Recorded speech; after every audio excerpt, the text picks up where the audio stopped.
Bonsoir à tous, je suis Kevin Gall, ministère prophétique. On est le 25 juillet 2017, il est 21 heures. Et j'aimerais compléter la vidéo précédente que j'ai faite à 13 heures, qui s'intitule « Le piège subtil de se filmer constamment à servir Dieu ». Je vous recommande et je vous conseille l'écoute de cette vidéo avant d'écouter celle-ci. En 2016, en novembre, plus précisément 2016, j'avais reçu un songe dont je vous en avais fait part sur Internet, sur mon ancien compte YouTube. Dans la nuit, le Seigneur m'avait clairement fait apparaître devant moi un article de loi qui stipulait, qui précisait, qu'il interdisait toute forme d'idolâtrie. Et il était question dans cet article d'idolâtrie humaine et pastorale.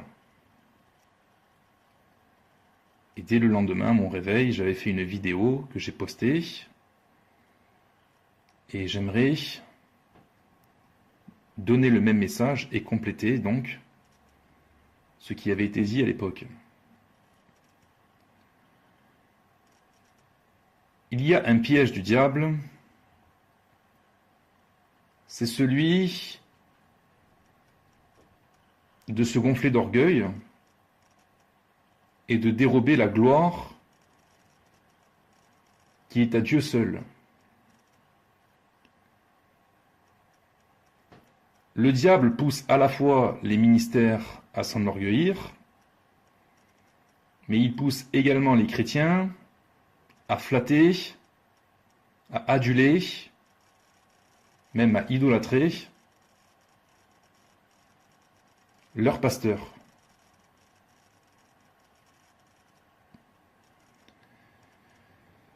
Et malheureusement, il y a des risques de condamnation éternelle liés à ce péché d'orgueil et d'idolâtrie. À plusieurs reprises, le Saint-Esprit a mis en lumière et a mis en garde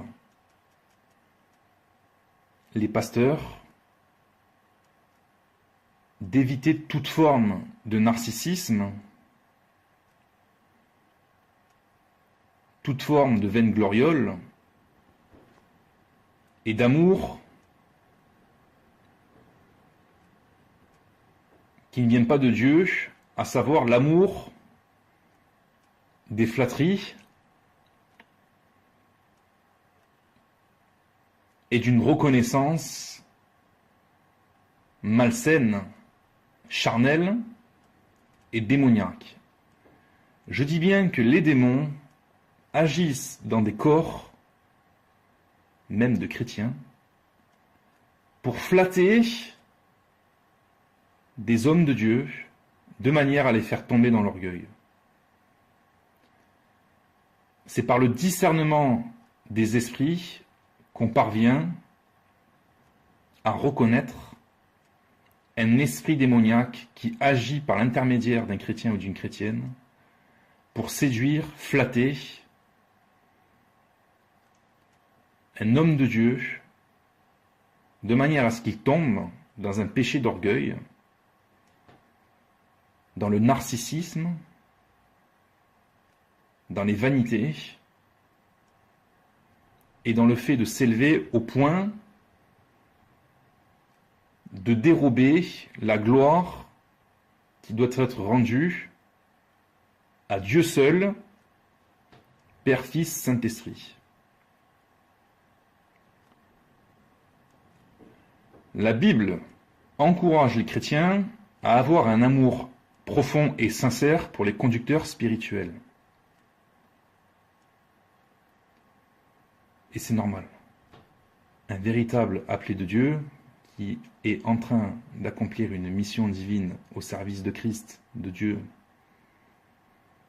et des autres dans le but d'enseigner pour sauver, quelqu'un qui a donné toute sa vie à Dieu dans le but de prêcher la parole de Dieu, quelqu'un qui est éclairé du Saint-Esprit,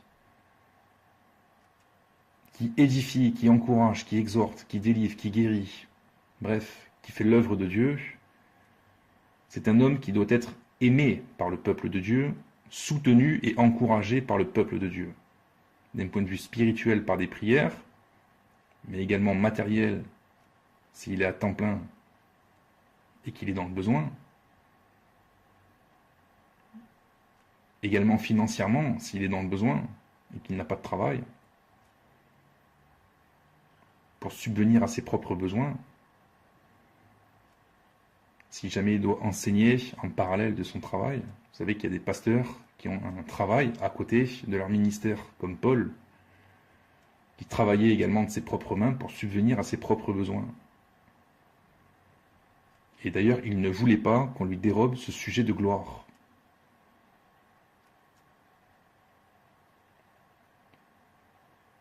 Il est important de rester humble et modeste parce que Satan rôde auprès des ministères qui sont même très influents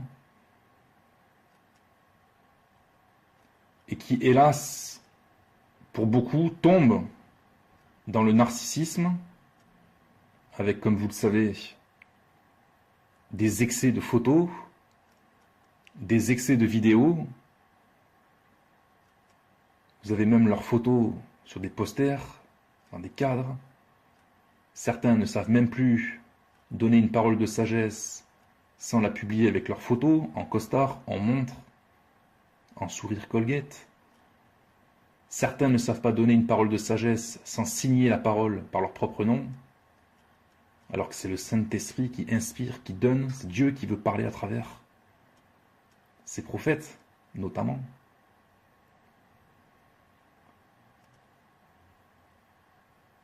Et même des ministères qui accomplissent de grands prodiges et de grands miracles devant Dieu, parce que Dieu les a appelés dès le départ, Dieu les a établis en leur donnant des dons spirituels dont ils ne se repentent pas. Avec le temps, Satan a réussi à détourner beaucoup de ministères et à les orienter dans le narcissisme, dans l'amour de soi-même, dans l'auto-élévation, dans l'orgueil, et même dans l'endurcissement du cœur quand on vient vers eux pour leur faire des réprimandes à ce sujet. Beaucoup sont tombés aveugles, ne reconnaissant pas qu'ils sont dans les excès des panoplies de costards, dans tout ce qui frappe l'œil, pour attirer les regards, alors que l'Évangile et Jésus-Christ lui-même n'avaient rien pour frapper les regards en ce qui concerne la tenue vestimentaire et en ce qui concerne les biens qu'il pouvait avoir. Les pharisiens se moquaient de lui parce que justement, il n'avait rien pour frapper les regards, alors que le Seigneur, on disait de lui qu'il était le roi d'Israël. C'était par révélation. Modeste et humble qu'il était, le Seigneur, jamais il n'accepterait, et je vous le dis tout de suite, jamais il n'acceptera, comme jamais il n'accepte au moment même où je vous parle, que ses ministres s'élèvent, se laissent flatter, se laissent corrompre, se laissent aduler, et pour pire encore, pour d'autres, se laissent idolâtrer. Certains aiment qu'on se prosterne devant eux, certains aiment s'asseoir sur des sièges dans des églises avec des privilèges matériel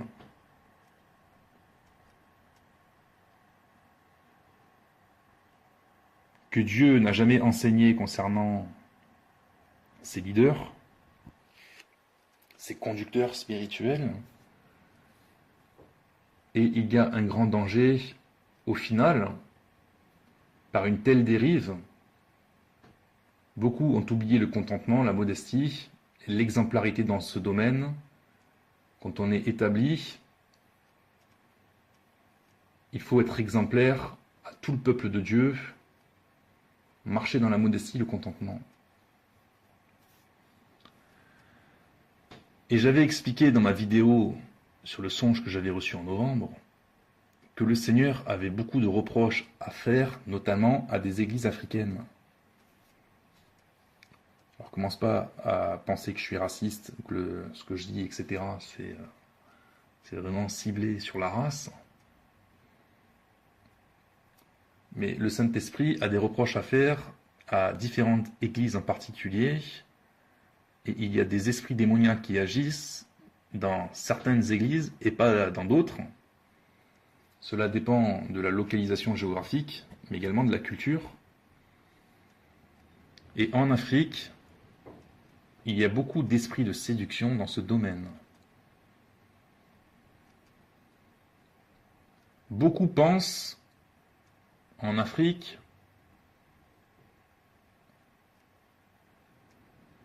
que l'image qu'il faut refléter du Seigneur, c'est une image de réussite, dans une prospérité qui est corrompue par une mondanité, par des excès, dans les apparences.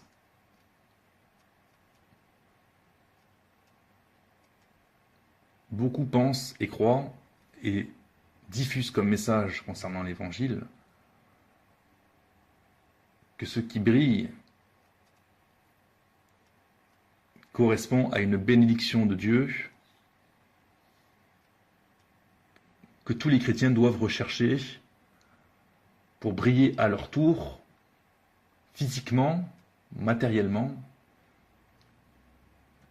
alors que le message de Christ et des apôtres, c'est de briller intérieurement par la pureté, la sainteté.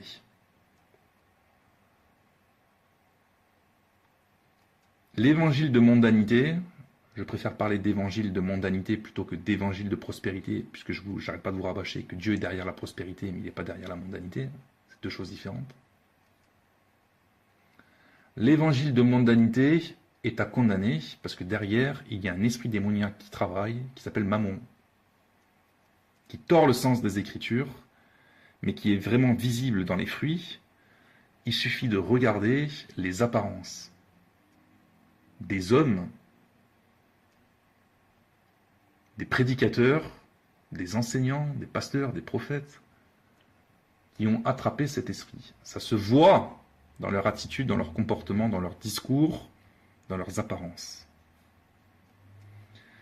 Et une fois qu'on attrape cet esprit séducteur, on aime la reconnaissance. On aime être pris en photo. On aime montrer qu'on a réussi dans la vie, grâce à Dieu, en montrant des panoplies de costards, des bijoux, en n'hésitant pas à s'exposer constamment par des photos, par des vidéos en train de se prosterner, en train de faire le culte, le service de Dieu. Ils aiment se prosterner, ils aiment... C'est bien de se prosterner devant Dieu. Mais quand vous prenez toutes les 5 minutes en photo en train de vous prosterner, lever les mains, fermer les yeux, ça s'appelle de l'hypocrisie, ça. On n'a pas besoin de voir que tu te prosternes avec tes costards, avec tes bijoux, comme je le dis, comme un sapin de Noël, habillé comme un sapin de Noël. Il y a beaucoup ça en Afrique. Il se passe beaucoup de choses en Afrique, dans le mal, qui ne se passent pas ailleurs dans le monde.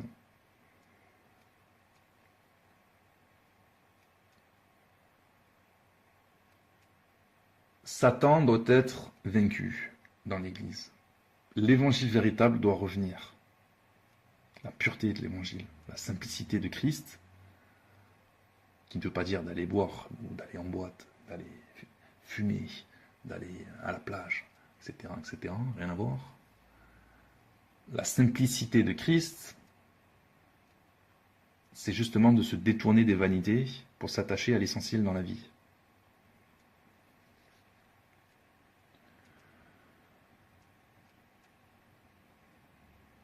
Il y a trop de visages de pasteurs en tête d'affiche, même sur des cartes d'invitation, comme je vous le dis maintenant, sur des paroles de sagesse inspirées, des signatures de pasteurs. Il y a vraiment trop de narcissisme, et il y a vraiment trop de chrétiens séduits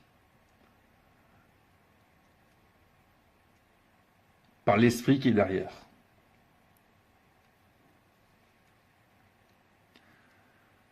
Et là, il y a deux types de chrétiens, deux types de ministères. Il y a ceux qui n'ont jamais été appelés par Dieu, qui n'ont jamais reçu le Saint-Esprit et qui se mettent à servir Dieu parce qu'ils n'ont pas de travail dans la vie. Et il y a ceux qui ont eu un véritable appel du Seigneur, qui ont eu le Saint-Esprit, qui ont reçu les dons, qui ont reçu la feuille de route de mission du Seigneur, l'appel ministériel, mais qui, avec le temps, la réussite, le succès, ont dérivé et ont commencé à plonger, à sombrer dans le narcissisme, dans les vanités et dans l'orgueil.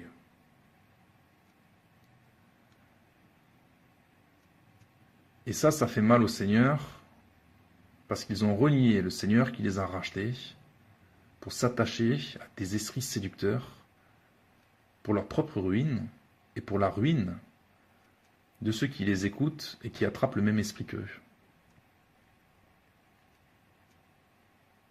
Vous savez que Dieu a fait des reproches dans Apocalypse chapitre 2, les lettres aux églises. Vous avez l'église de Laodicée, qui croit être grande, être puissante, être riche, être merveilleuse, mais qui en vérité est nue, pauvre, aveugle, égarée, perdue.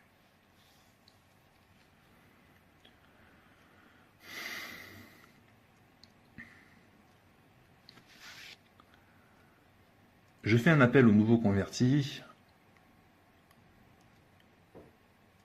qui grandissent dans la foi, qui apprennent à faire très attention, parce que dans ces ministères mammoniques, vous avez des paroles qui sont inspirées du Saint-Esprit, et vous avez des actes qui sont inspirés par les démons. Et c'est là qu'il faut le discernement des esprits, pour prendre que ce qu'il y a de bon.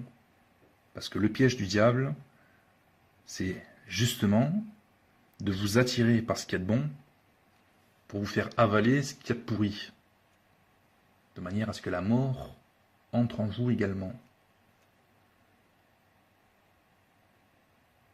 Certains étaient faux dès le départ, certains étaient vrais à la base, et se sont détournés de la vérité pour s'attacher à des esprits séducteurs, et ils sont devenus faux.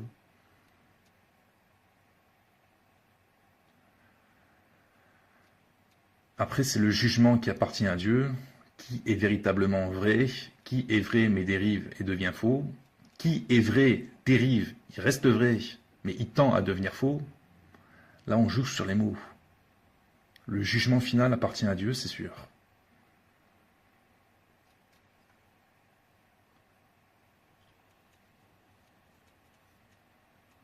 Je vous conseille le livre d'Apocalypse chapitre 2, d'étudier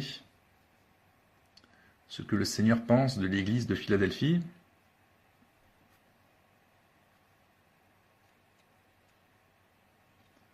Parce que ce ne sont pas forcément les églises les plus influentes, loin de là, qui seront les plus félicitées devant Dieu.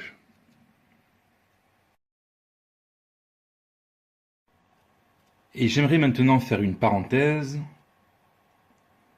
concernant Tibet Joshua et Ivan Castanou. Beaucoup de chrétiens ont été étonnés que je fasse une vidéo pour Tibet Joshua et une vidéo pour Ivan Castanou où je demande de prier et d'intercéder pour eux. Parce que beaucoup de chrétiens jugent qu'ils ne sont pas de Dieu, qu'ils ne viennent pas de Dieu, et pire encore, qu'ils sont des francs-maçons et des sorciers qui chassent les démons par les démons. Et j'aimerais vous faire une exhortation inspirée du Saint-Esprit, une nouvelle fois, pour ne pas faire d'amalgame.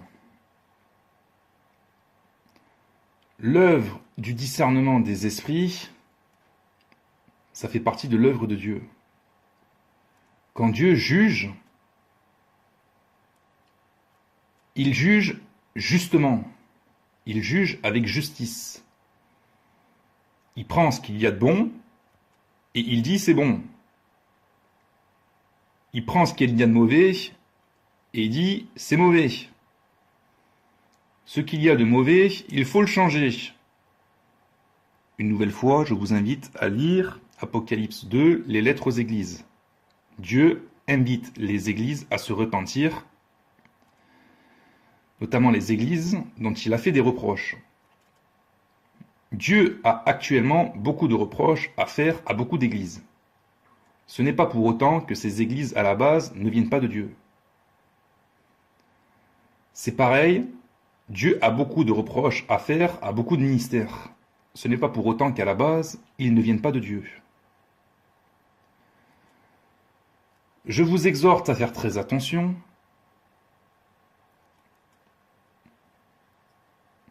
car beaucoup d'insensés font n'importe quoi dans le travail de discernement et des avertissements. Et j'avais fait une vidéo dans le passé, il y a maintenant 3 ans.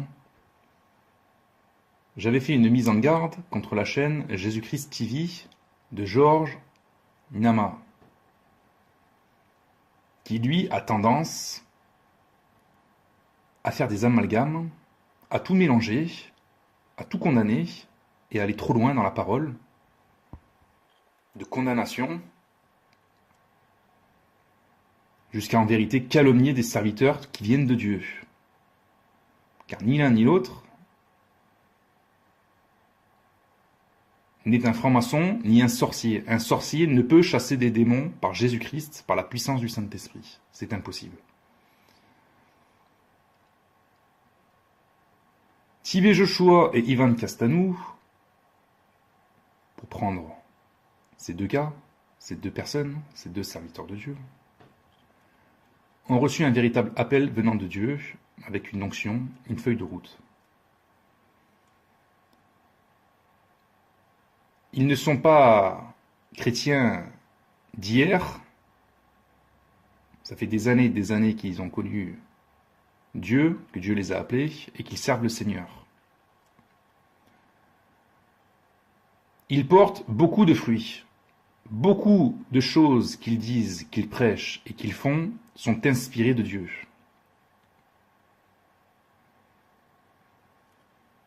L'apôtre Paul nous met en garde à prendre ce qu'il y a de bon dans ce qui nous est prêché et à rejeter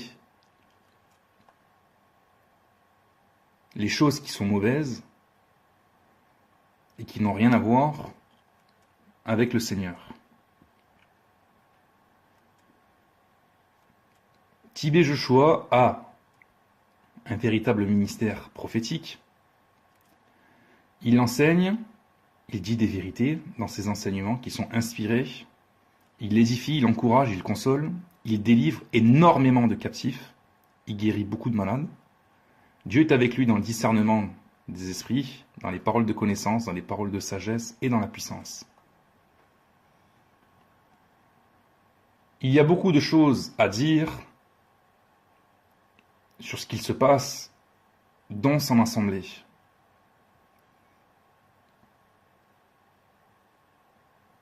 Mais en aucun cas,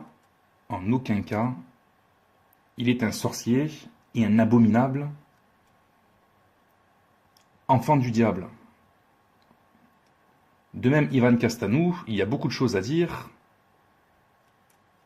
sur ce qu'il se passe dans son assemblée.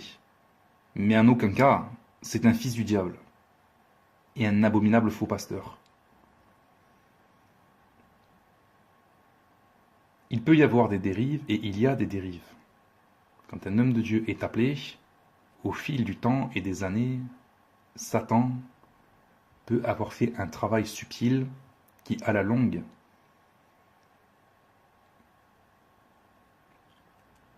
sont des pièges pour des âmes. C'est pourquoi j'ai demandé l'intercession. C'est pourquoi j'ai demandé le soutien, car de tels ministères qui sont influents n'ont pas le même nombre d'attaques démoniaques et sataniques que le petit Gugus qui est derrière son ordinateur et qui passe son temps à calomnier d'authentiques serviteurs de Dieu alors que lui-même n'a rien fait et qu'il n'a même pas été appelé. De tels ministères doivent être soutenus par la prière.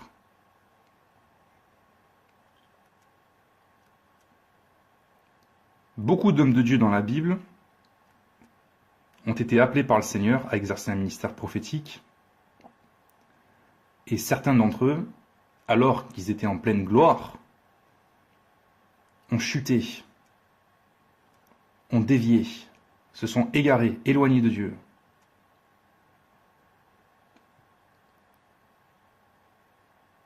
Mais jamais de la vie, ça a fait d'eux des sorciers, des abominables enfants du diable, et toutes sortes de calomnies hallucinantes qu'on peut entendre à travers des personnes qui en vérité manquent de discernement et de sagesse et de retenue et de crainte de Dieu.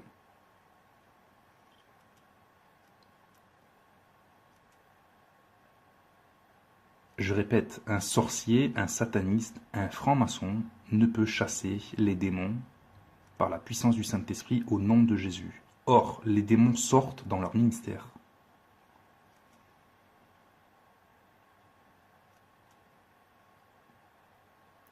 Si dans les églises, il y a des problèmes de vente, il faut régler ces problèmes de vente. Si dans les églises, il y a du narcissisme pastoral, il faut impérativement régler ce problème de narcissisme pastoral. Si dans les églises, il y a de l'idolâtrie pastorale, il faut impérativement régler ce problème d'idolâtrie pastorale.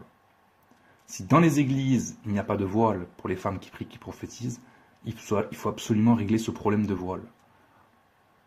Et c'est pareil dans toutes les doctrines que Dieu nous a laissées par l'intermédiaire de Christ et des apôtres concernant le Nouveau Testament. Le jugement suprême et final appartient à Dieu par Jésus-Christ. En attendant, gardez-vous d'aller trop loin dans un jugement erroné concernant certains hommes de Dieu. Parce que Satan en profite, il prend des erreurs qui sont justes devant Dieu, et Satan en profite pour en même temps véhiculer des mensonges contre des hommes de Dieu, qui poussent le peuple de Dieu à finalement, entre guillemets, lapider injustement de véritables appelés du Seigneur, quand Dieu demande au peuple de Dieu d'intercéder pour eux. Surtout des ministères appelés à se tenir devant Dieu et à soutenir des hommes de Dieu par la prière.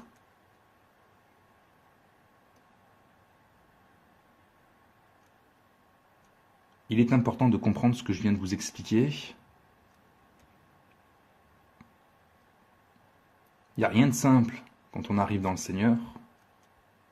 Il y a toute une connaissance à obtenir et on n'est jamais rassasié de la connaissance de Dieu. On est tous les jours en train d'apprendre. Mais quand Dieu nous enseigne quelque chose, il faut garder ces choses. Il ne faut pas les délapider. Il ne faut pas les dilapider. Il ne faut pas être oublieux.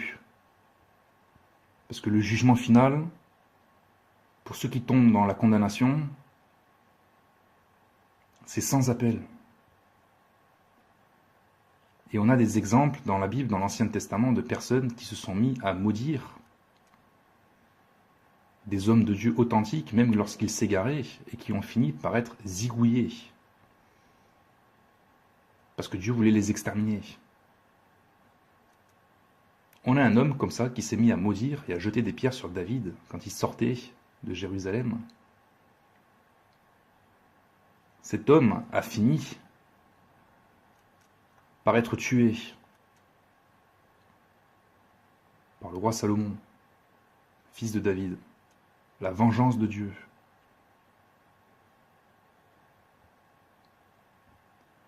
Et il y a bien évidemment une majorité de faux, jamais appelés, qui s'élèvent et qui, eux, sont dans le narcissisme et l'idolâtrie depuis longtemps,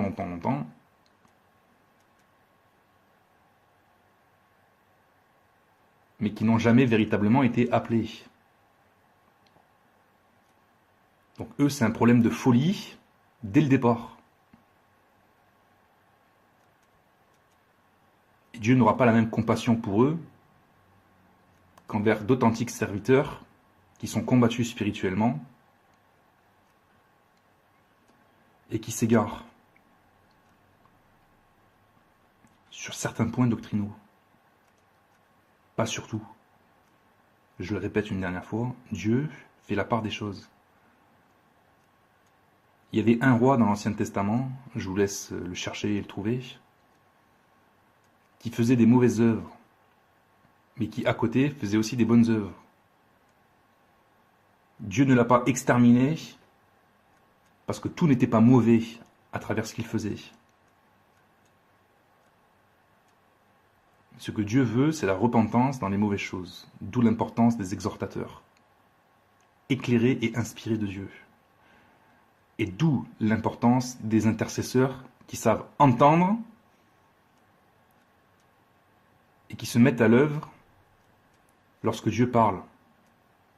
Parce que Dieu cherche des intercesseurs qui se tiennent à la brèche et qui soutiennent Dieu également pour empêcher les jugements de tomber, les égarements et les folies de continuer. Soyez bénis et à très bientôt, au revoir.